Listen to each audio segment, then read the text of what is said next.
Hello everyone. I'm delighted to be with you for the Quaker Business Conference. My name is Professor Rory Ridley-Duff, and I'm going to speak to you about sixth forms of wealth. And I think this is a useful framework for thinking about the post-COVID context. I've got a couple of slides about myself, and then I will get into the meat of the presentation. So just to kick us off, the work that we're doing on sixth forms of wealth is by members of the FairShares Institute at Sheffield Business School. And what we mean by sixth forms of wealth is thinking about not just financial capital, but also natural, human, social, intellectual, and manufactured capital. So I'll go into those in more detail later. These six capitals are embedded in what we call the FairShares Model. And have been worked into the processes and the development methodology of FairShares Labs, which are incubators of social enterprises, and I will talk a little bit about social enterprises later. So there are four papers that are rooted in what I'm going to talk about today, so I'm sort of giving you a quick overview of the work that's been going on over the last 2-3 years. The idea of FairShares has been developed by researchers, students and lecturers at Sheffield Business School, and we formed the FairShares Association, and we now have about 60 members worldwide. Every one of these members has made some form of contribution to the development of the FairShares model. The European project that we undertook over 3 years was in 5 countries. I'm going to take one case later in this talk, Resonate Co-operative Ltd, which is in Ireland, and illustrate how the sixth forms of wealth framework can be useful for understanding both the ethics and the value that is created by a cooperative social enterprise. Let's start though with the challenging times that we're in. These questions, you give yourself a moment to think about these questions. If you're like me, this has been a time for reflection about what exactly is a valuable enterprise. Yeah, what do we really depend on, rather than what do we just like?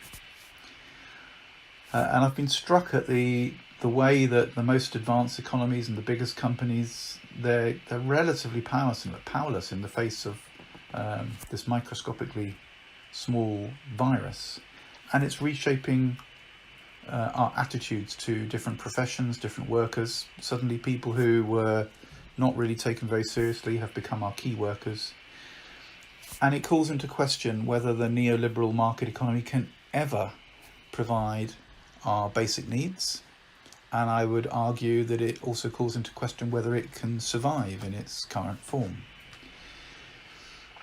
I think we need to ask, what is wealth? If we think about wealth differently, we will design our businesses differently. And that's what this conversation is all about.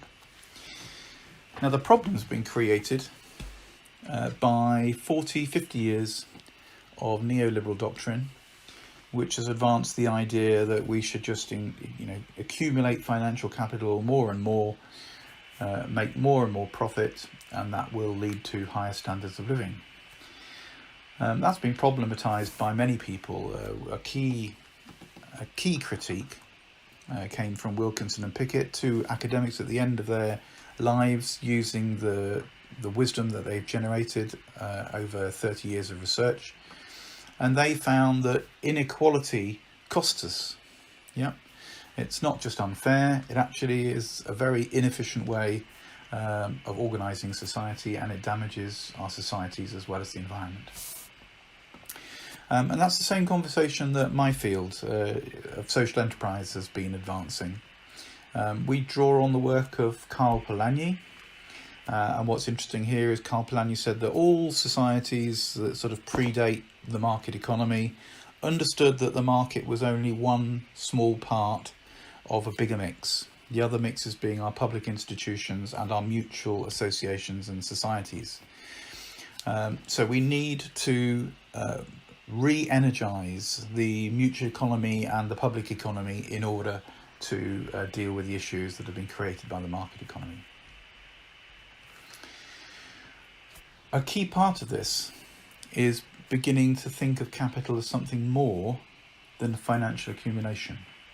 If we can do that, if we can reframe the conversation about capital, then I think we have a route back to designing ethical businesses, and that is clearly the theme of this conference.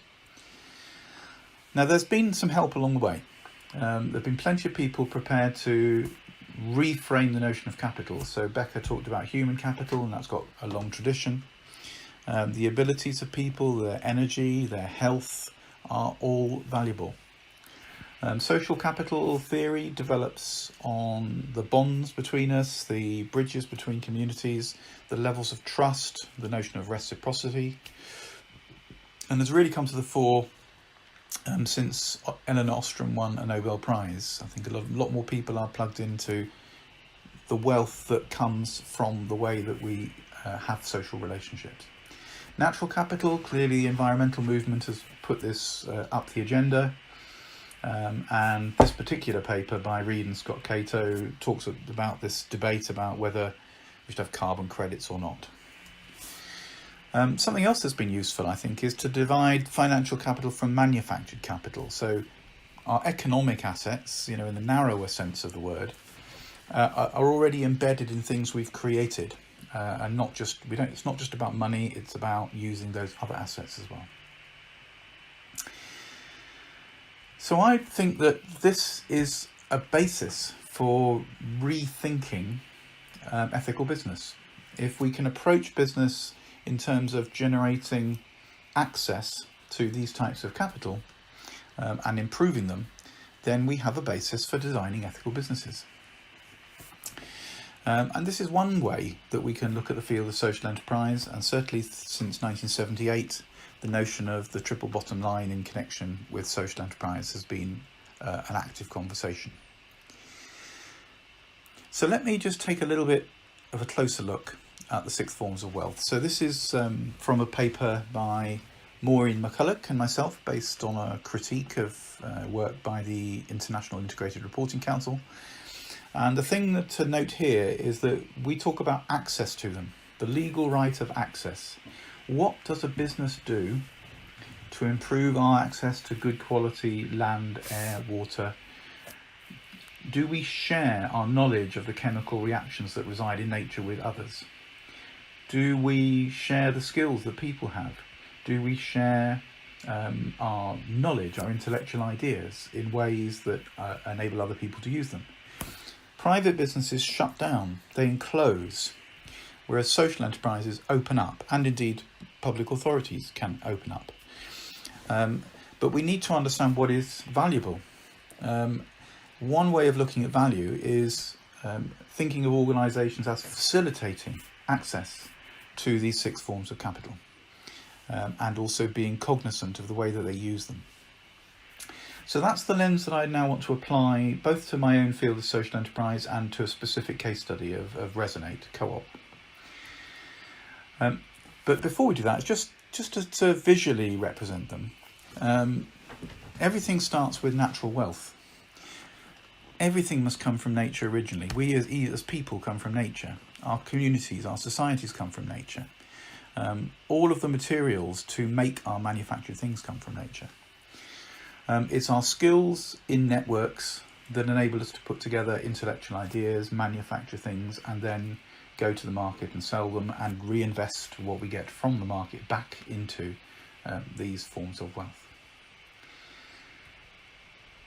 So in the field of social enterprise, and this is now, I think, a pretty established view, not just by myself and Mike Bull, but in an international network that we both belong to, that there are 3 empirically established modes of being enterprising that lead to social and environmental benefit. The first, and the one that I'm most closely connected to, is cooperative and mutual enterprises. A number of legal forms, a number of characteristics, but the idea is that co-ops create human, social, intellectual and financial wealth through their model of co-ownership and participation and the equitable way in which they distribute the benefits. Charity trading and socially responsible business also apply their resources to the creation of social or public benefit. And I think it's easy to, it's not just the small community association that deals with a particular issue. In places like Bangladesh, charitable foundations and trading businesses, a combination of charitable trading and socially responsible business, these are some of the largest businesses in that part of the world. So BRAC, for example, organises a huge amount of healthcare and telecoms and other businesses that would in other countries are organised in different ways. A few working examples. So Resonate Cooperative I'm going to talk about in a moment, so I won't dwell on that. Another couple that I've been supporting in the last 2 years, Uni1, is incorporated in 2019, and they talk about a FairShares Commons company. So the idea here is that the forms of wealth that you generate, you need to organise them for the next generation. So it's an intergenerational model. I think you think about how you pass the resources that you've created onto the next generation, not just for the current generation.